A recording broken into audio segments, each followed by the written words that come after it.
구원받았다 이렇게 말하지요.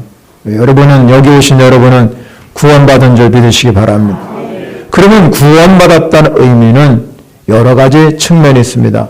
오늘 성경에서 사도 바울은 그 구원받은 의미를 새 사람이 되었다 이렇게 가르치고 있습니다. 그러나 구원의 의미를 자세히 들여보면 우리 구원은 우리가 이제 죽으면 하늘나라에 가고 천국 가는 그것도 있지만 이 땅에 살아가면서 이 죄악이 많은 이 세상 속에서 구원받았다는 것은 우리의 육신도 건강히 회복되게 하시고 또 치유케 하셔서 우리 인생이 복되게 하신 것이 다 구원에 포함되어 있습니다. 그렇기 때문에 구원을 받았다 하는 의미는 우리가 이 땅에 살아가면서도 우리가 치유를 받고 회복이 되고 하나님의 축복을 받아서 사는 것도 구원이고 또 우리가 이제 장차 하늘나라가 임할 때 여러분을 하나님 부르심 받을 때 가는 것도 구원이십니다. 그런데 오늘 이 사도 바울은 집중적으로 우리에게 말하는 단어가 뭐냐면 새 사람이라는 단어입니다. 새 사람. 새 사람이 되었다는 의미는 그러면 옛사람이라는 이 옛사람도 있다는 얘기잖아요. 그렇기 때문에 옛사람의 모습을 오늘 성경에 보면 벗어버리고 새 사람을 입으라고 그랬습니다.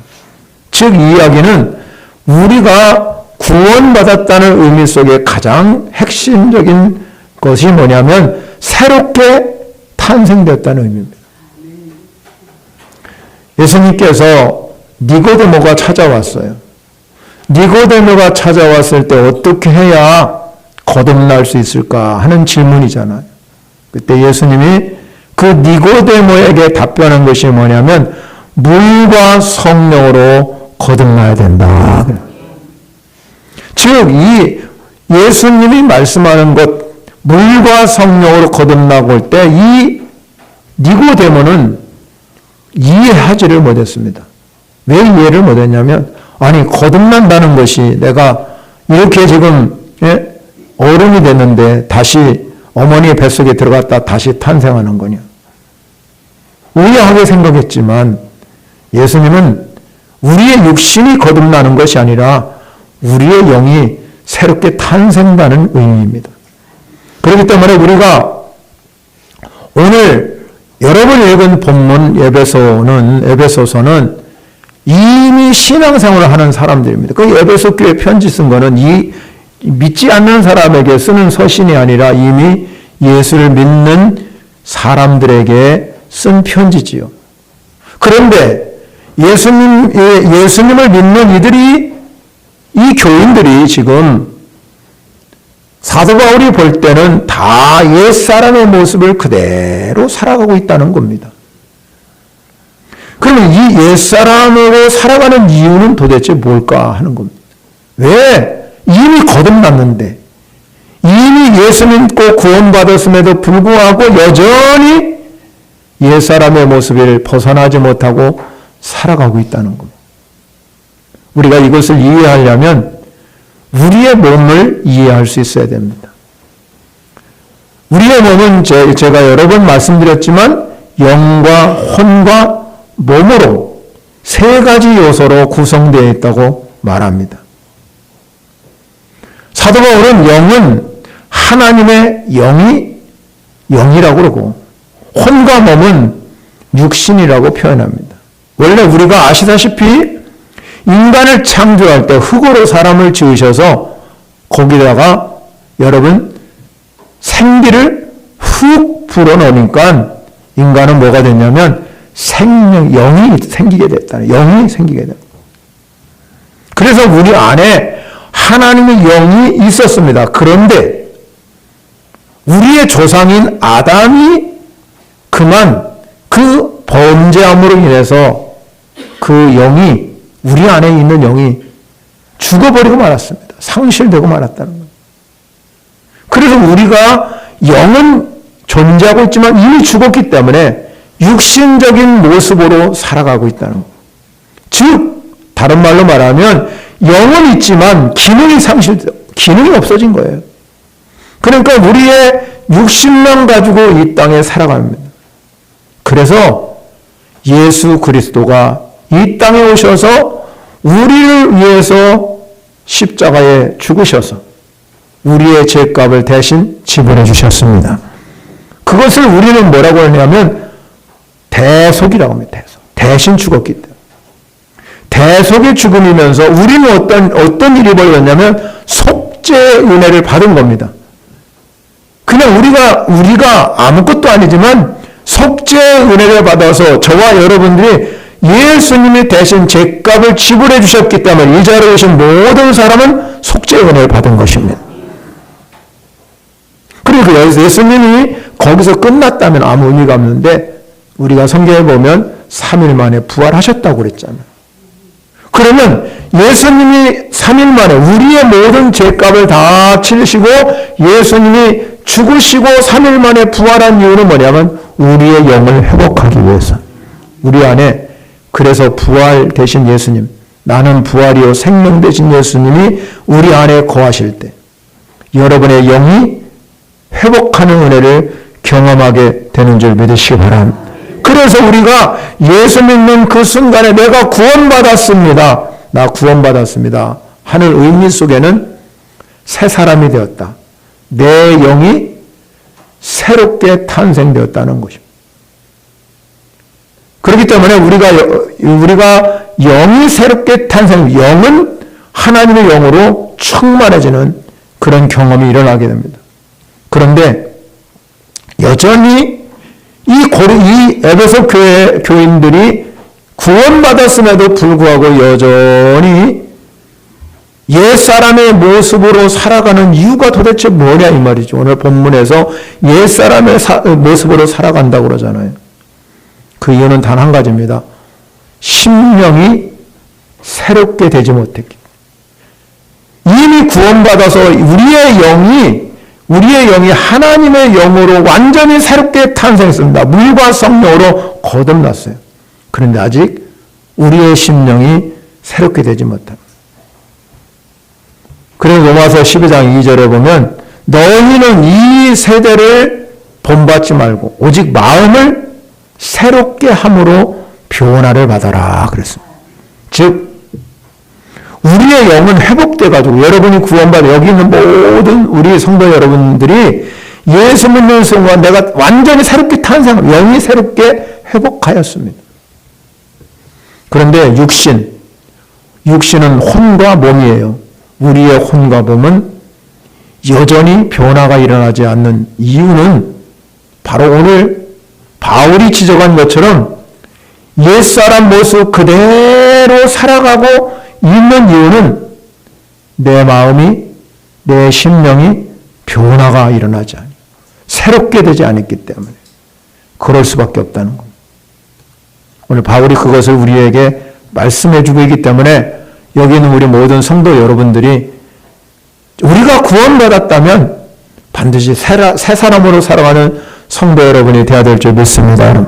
그 해결책을 우리에게 오늘 본문에서 제시해 주고 있습니다. 그렇다면 오늘 먼저 이 바울이 말하는 옛사람의 모습은 어떤 모습일까 하는 거잖아요. 바울은 이 에베소 교회 성도들에게 편지를 쓰면서 한 말이 뭐냐면 옛사람의 모습을 오늘 이방인처럼 행하는 것이다. 이방인과 똑같이. 이방이라는 것은 믿지 않은 사람을 의미합니다. 내가 예수를 믿었음에도 불구하고 이방인처럼 똑같이 행동하고 있다는 거예요. 그 이방인의 마음에 가장 깊은 행동이 뭐냐면 마음이 허망하다는 거예요. 마음이 허망하다는 거예요. 이 마음이 허망하다는 의미 속에는 우리가 이방인들은 아무리 많이 갖고 성공하고 돈이 많고 그런다 할지라도 목적이 없어요. 삶의 목적이 돈 버는 데 있는지 자식 키우는 데 있는지 좋은 아파트에 사는 것인지 목적이 분명하지 않습니다. 그래서 마음이 허망한 거예요. 그래서 여러분 성경은 우리에게 말하잖아요. 그들의 결국 끝은 헛된 것뿐이다. 성경이 말하는 겁니다. 헛된 것뿐이기 때문에 늘 마음이 공허하고 마음이 허전하기 때문에 뭔가 또 찾아야 되고 뭔가 또 추구해야 되고 그렇게 살아가는 모습이 바로 옛사람의 모습이라는 겁니다. 또 하나 여러분 오늘 본문에서 옛사람의 모습 중에 하나가 뭐냐면 총명이 어두워졌다는. 여러분 총명이라는 뜻은 잠언에서 말한 것처럼 하나님을 아는 지식입니다. 총명은. 하나님을 아는 지식. 그런데 오늘 성경에 보면 그들이 총명이 어떻게 됐냐면 어두워졌다. 어두워진 데다가 뭐라 그러냐면 그들 가운데 있는 뭐가 있냐면 무지하다는 겁니다. 하나님에 대해서 전혀 알지 무지하다는 건 하나님을 전혀 알지 못하는 것입니다. 그렇기 때문에 그들은 이 이방인들의 모습은 어떤 모습이냐면 지식적으로 여러분 세상 지식으로는 탁월할 수 있습니다. 그래서 여러분 세상 사람들이 오늘날 로봇도 만들고 AI도 만들고 여러분 수많은 것들이 지식적으로 탄생하지만 그들은 지식은 세상적인 지식은 뛰어날 수 있지만 하나님을 아는 지식이 없다는 겁니다. 그러니까 삶에 허망이 있을 수밖에 없습니다. 여러분 아무리 인간적으로 여러분 지식이 뛰어난다 할지라도 하나님을 넘어설 수 없다는 것입니다. 절대로 하나님 말씀. 그러니까 이들이 여러분 마음이 허망하고 총명이 어지러워서 무지해지니까 그들이 어떤 마음이 됐냐면 마음이 굳어지게 돼요. 마음이 딱딱하게 굳어 있습니다. 마음이 굳어 있다는 것은 뭐냐면 그들 안에 하나님의 생명이 떠났다는 의미입니다. 그만큼 여러분 우리가 이 에베소 교인들이 정말로 이방과 같은 그러한 삶을 살아가는 모습이 마음의 상태가 완벽하게 굳어져 있습니다.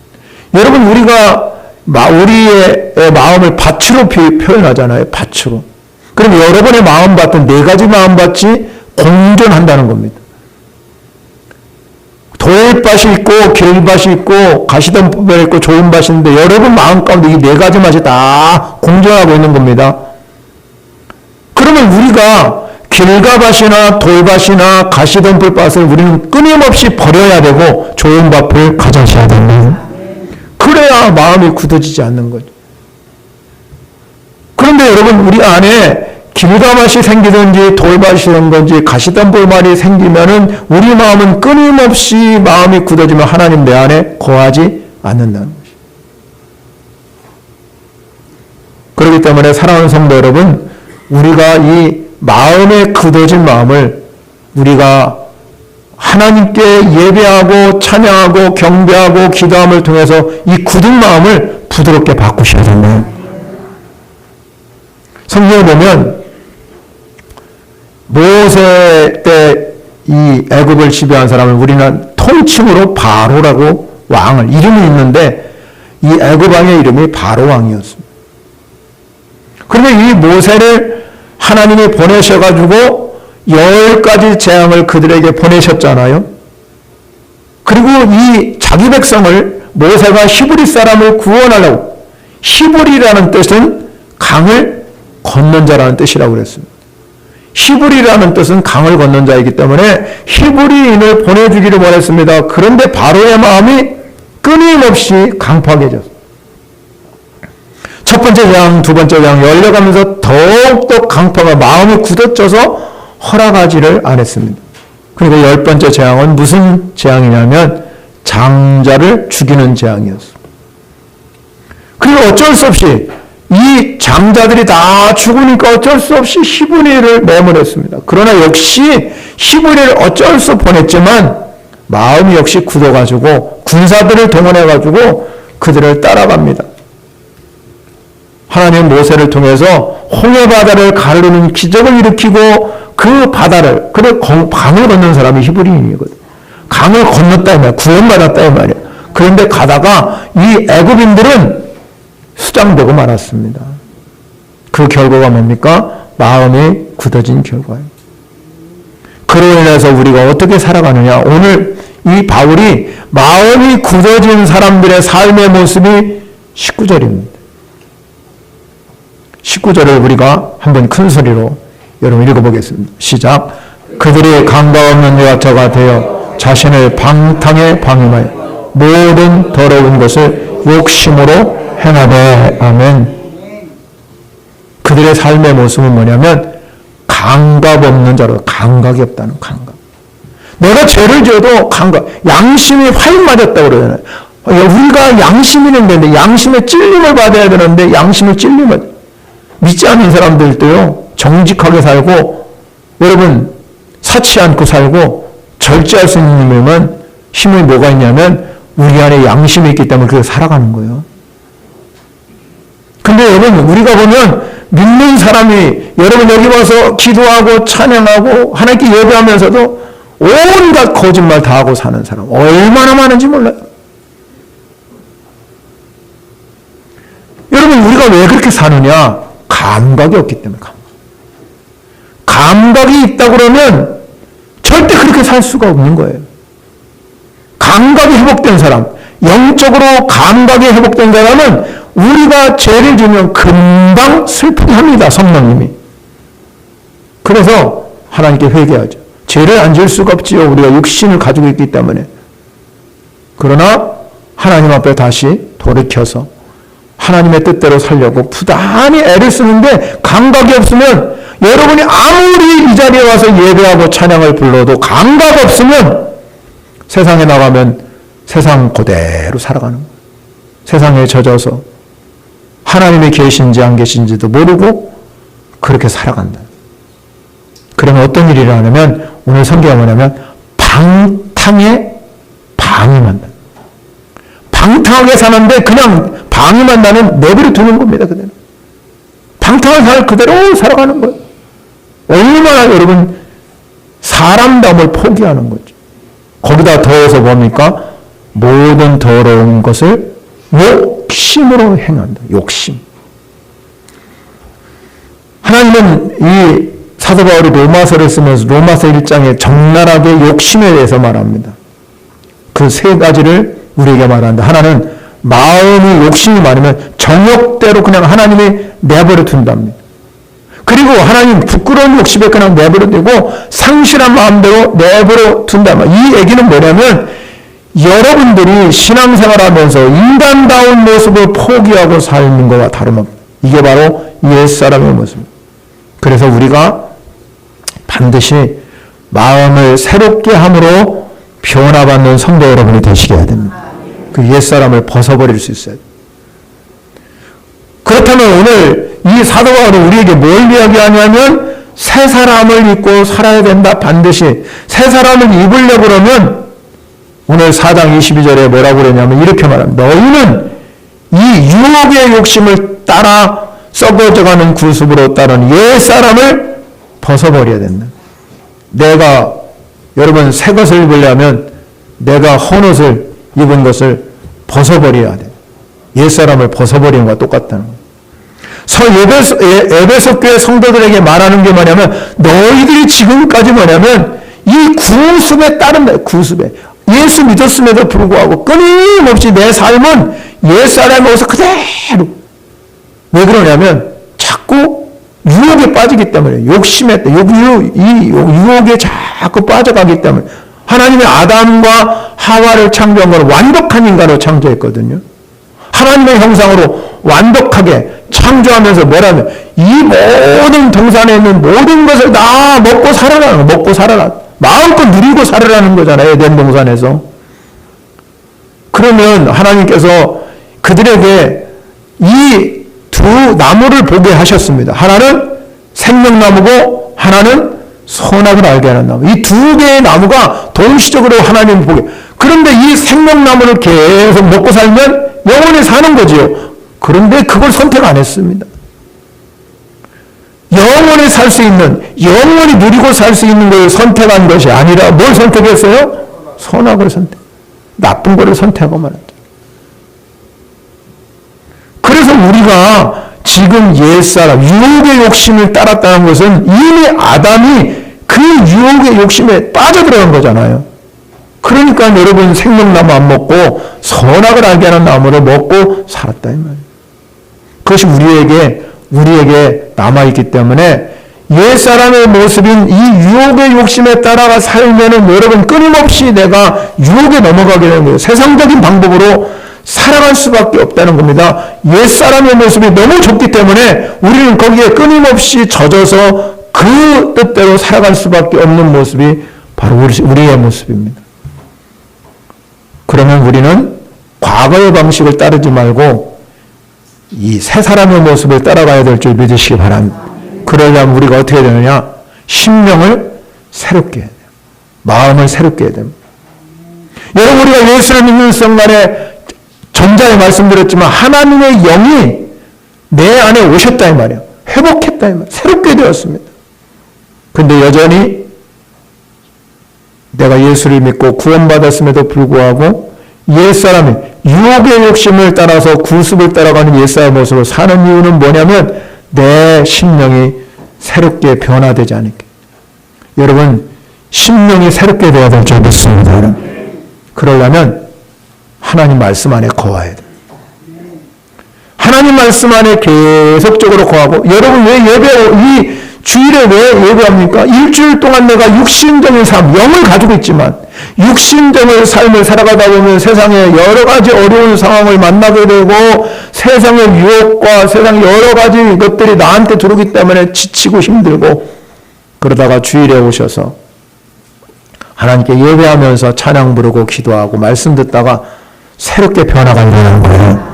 은혜를 받고 가셔야 된대.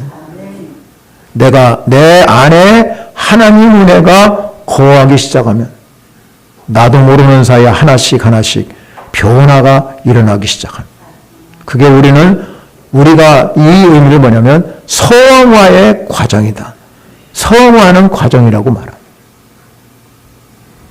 그렇게 성화하는 과정을 살다 보면 오늘 이 말씀을 통해서 보게 되면 뭐라고 말하면 24절에 하나님을 따라 의와 진리의 거룩함으로 지음을 받았다. 의와 진리로 거룩함을 받은 새 사람이 되었다. 자연스럽게 우리는 옛사람의 모습이 점점 내 안에서 사라지면서 나는 의와 거룩함으로 끊임없이 주님을 따라서 한 걸음씩 갈 수 있다는 말입니다. 왜? 이미 우리의 영은 하나님의 영으로 회복됐기 때문에. 그러나 아직까지도 내 육신, 이 혼과 몸은 여전히 옛사람의 모습으로 지금까지 그렇게 살아왔는데 내 육신이 하루아침에 영이 변화됐다고 해서 육신이 하루아침에 변화되는 게 아니거든. 그러니까 끊임없이 옛사람의 모습. 바울이 바로 오늘 그것을 지적하고 있는. 여러분, 우리는 누구든지 그리스도 안에 있으면 새로운 피조물이라고 그랬어요. 새로운, 그리스도 안에 거하면 새로운 피조물이에요. 이전 것은 옛사람은 지나갔으니 보라 새 것이 되었도다. 새 것으로 지음받았어요. 여기 있는 모든 성도들은 여러분 안에 하나님의 영으로 충만한 줄 믿으시기 바랍니다. 그런데도 불구하고 왜 우리는 옛사람 모습 그대로 살아가냐면 내 마음이 새롭게 되지 아니하고 변화가 일어나냐. 영은 이미 하나님의 영으로 충만한데 내 이 육신이 옛날 모습 그대로 유혹에 따라 가기 때문에 그걸 끊어야 돼요. 끊어요. 그리고 새 사람으로 바뀌는 은혜가 일어나야 될 줄 믿습니다. 그렇게 되려면 우리가 어떻게 해야 되느냐? 오늘 본문에서 우리가 의와 진리의 거룩함을 지음받은 새 사람이 되려면 그렇게 살려면 어떻게 해야 되느냐? 오늘 본문에서요 우리에게 교훈해 주고 있어요. 20절과 21절을 우리 한번 큰 소리로 읽어보겠습니다. 시작.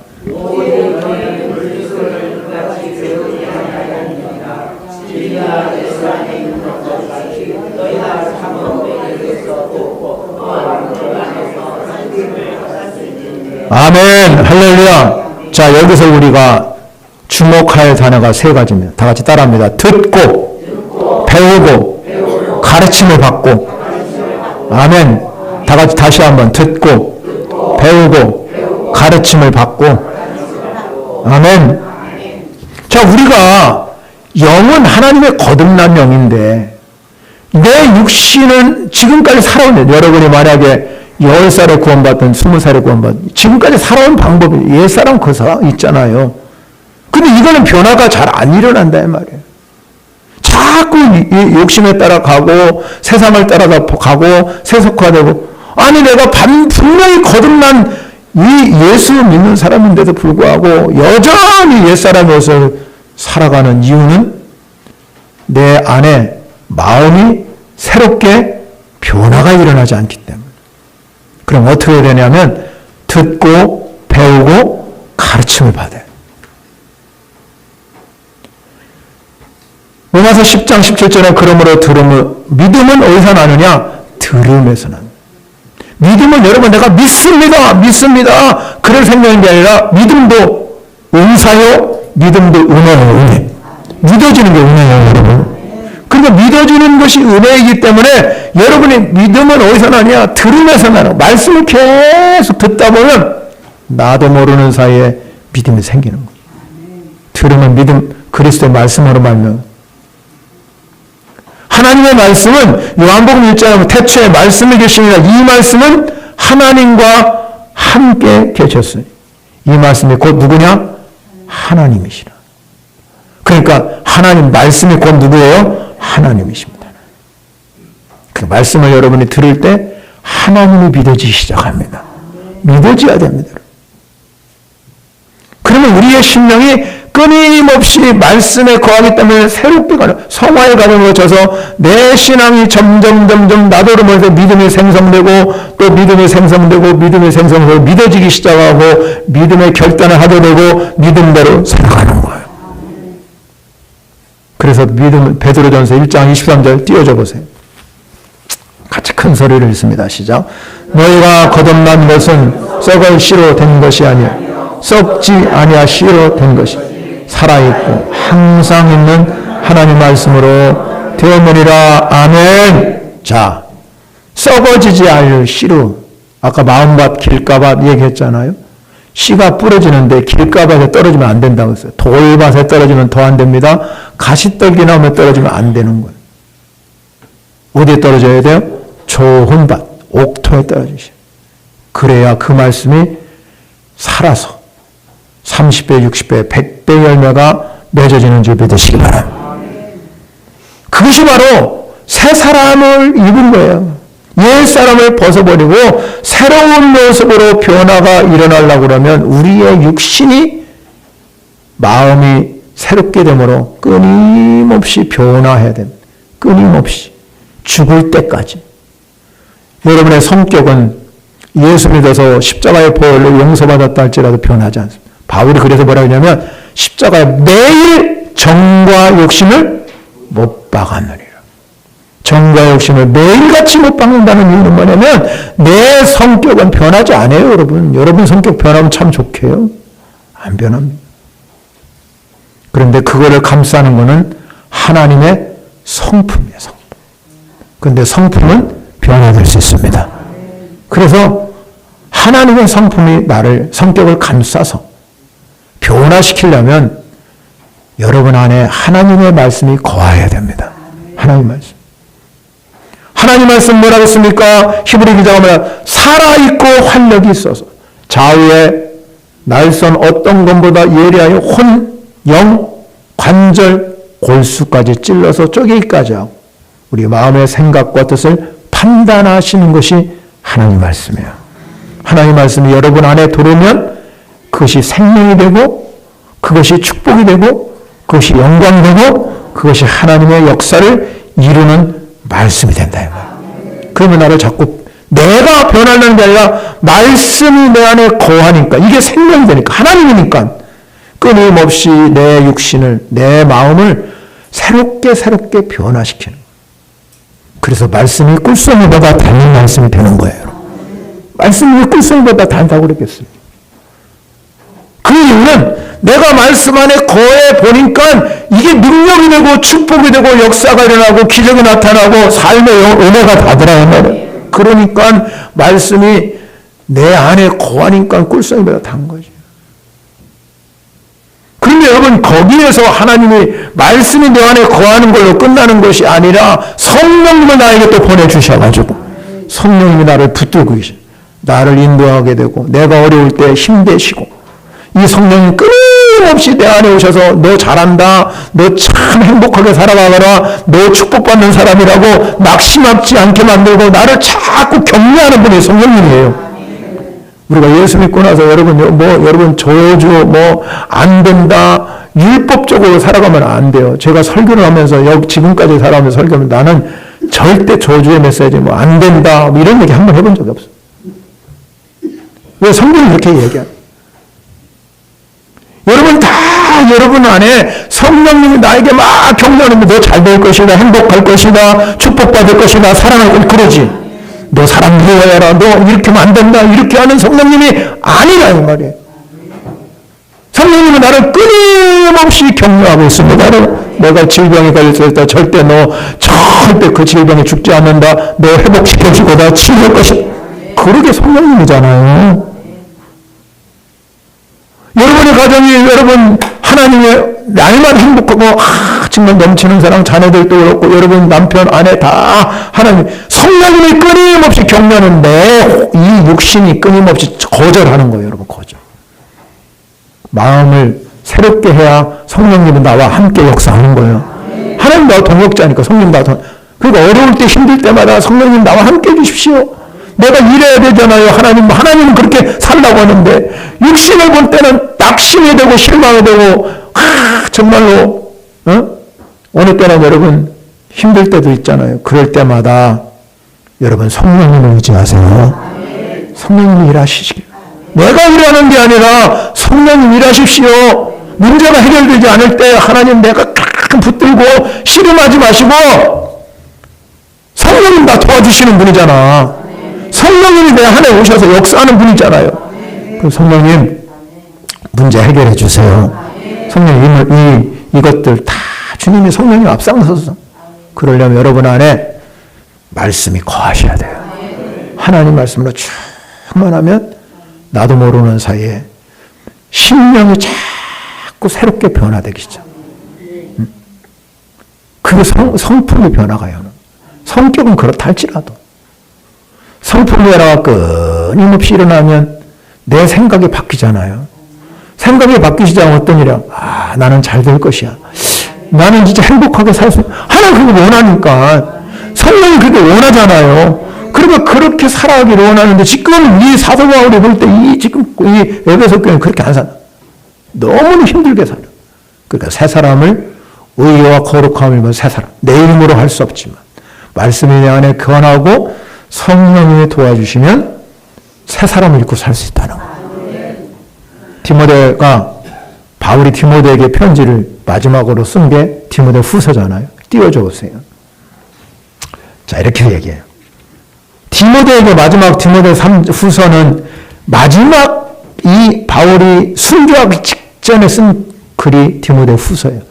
여러분 유언장하고 똑같은 거잖아요. 유언장하고 똑같은데 유언할 때 여러분 뭔 유언하겠습니까? 바울은 디모데에게 유언할 때 이렇게 유언했습니다. 성경을 알아야 된다. 성경. 자, 여기 보세요. 그러나 너는 배우고 확실한 일에 거하라. 그 뭘 배워야 해요?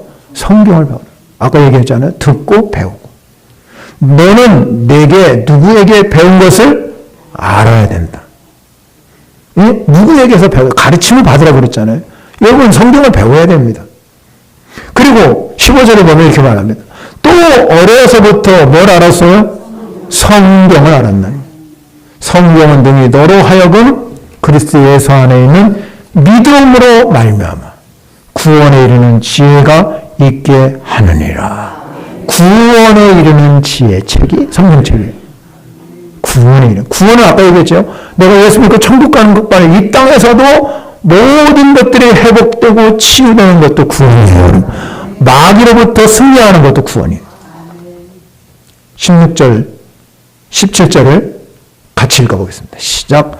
모든 성경은 하나님의 감동으로 된 것으로 교훈과 책망과 바르게 함과 의로 교육하기에 유익하니 이는 하나님의 사람으로 온전하게 하며 모든 선한 일 향할 능력을 갖추게 하려 함이라. 아멘. 성경을 우리가 내 안에 배우고 듣고 배우고 가르침을 받는 이유가 뭐냐? 하나님의 사람으로 온전하게 되고 선한 일을 행할 능력을 갖추기 위해서 하나님의 사람으로 살아가는 사람은 선한 일을 행할 능력을 하나님이 허락해 주신다. 선한 일을 행할 수 있도록 하나님이 여러분에게 능력을 부어주시는 분이 하나님이셔요. 그러니 성령이 말씀이 내 안에 거하면 나도 모르는 사이에 능력이 생기는 줄 믿으시기 바랍니다. 능력이 임하게 된다. 그러면 이 능력과 권세를 가진 저와 여러분들이 세상을 살아갈 때 옛사람의 모습으로 살아가는 사람은 능력과 권세가 부여지지 않았잖아요. 그러나 새 사람을 입고 살아가는 사람 부단히 옛 습관이 나에게 자꾸 들어오려고 그러고 옛 사람의 유혹을 자꾸 빠지려 할 때 이건 내 것 아니야. 사단아 예수의 이름으로 물러가라. 그러면 그게 끊임없이 물러가기 시작한다. 그래서 영의 생각은 생명과 평안인 거예요. 생명과 평안. 육의 생각은 사망의 길을 가요. 우리가 그런데 살아가면서 현실은 만만치 않잖아요. 허락하지 않지요. 끊임없이 마귀는 우리를 공격해서 넘어뜨려고 하니까 만만한 세상이 아니에요. 아니 내가 말씀을 들어보니까 오늘 진짜 내가 그렇게 살아야지. 그런데 세상은 그렇지 않아. 허락하지 않습니다. 그러니까 끊임없이 우리는 결단하셔야 될 줄 믿으시기 바랍니다. 결단하고 하나님 말씀에 거하도록. 에베소 성도들이 이 세상에 물들지 않게 하기 위해서 그 당시에 우상숭배에 빠지지 않게 해서 이 바울이 제시한 게 그겁니다. 하나님 말씀을 듣고 배우고 가르침을 받아서 뭐 안에 살아야 되냐? 진리가 예수 안에 있는 것 같이 너희도 진리 안에 거하라. 진리 안에 사는 거지. 그러면 분명합니다. 진리 안에 거하는 사람은 분명히 주님의 뜻을 이룰 수 있다는 것입니다. 진리의 말씀이 여러분의 거하기 위해서 제가 여러분에게 말씀을 증거하는 겁니다. 하나님의 말씀이 여러분 안에 살아 움직이게 되면 성령님이 나를 도와주셔서 내 삶에 하나님의 놀라운 능력으로 역사하는 삶으로 될 줄 믿으시기 바랍니다. 사랑하는 성도 여러분, 여러분의 신앙생활이 옛사람의 모습을 다 벗어 버리셔야 됩니다. 내 힘으로 안 되지요? 말씀이 내 안에 거하게 하시고 성령님이 나를 도와주실 것을 믿으시고 입으로 선포하셔서 주님의 뜻을 이루는 우리 모두가 되시기를 축원합니다.